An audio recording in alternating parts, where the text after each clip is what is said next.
Hello दोस्तों, आप देख सकते हैं आपने किसी भी संख्या के पावर जीरो का मान एक तो सुना ही होगा। यानी कि मान लीजिए को एक्स के पावर जीरो है, यानी कि इसका मान एक होता है। यानी कि मान लीजिए कोई भी संख्या है, मान लीजिए 1000 है, इसके पावर जीरो है तो इसका मान भी एक होगा। या 999 के पावर जीरो भी है तो उसका भी मान एक होगा। यानी कि ये कैसे होगा, यानी कि सिद्ध मैं इसको करने जा रहा हूँ। यानी कि कोई भी संख्या है उसके पावर जीरो का मान एक क्यों होता है।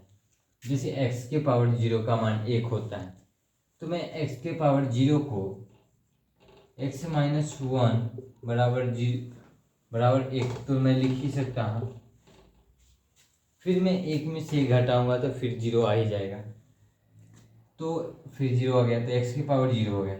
मैं इसको घातांक नियम तो आप जानते ही होंगे, इसको x के पावर वन लिख दिए, इंटू कर दिए, फिर x के पावर माइनस वन कर दिए।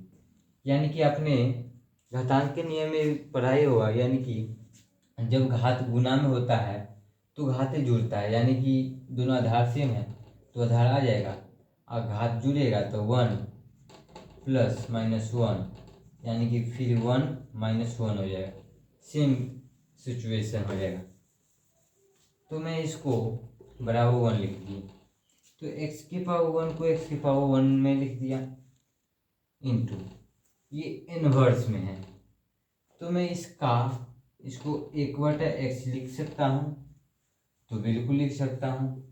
तो बराबर में एक लिख दिया, यानी कि x लिख दिया एक।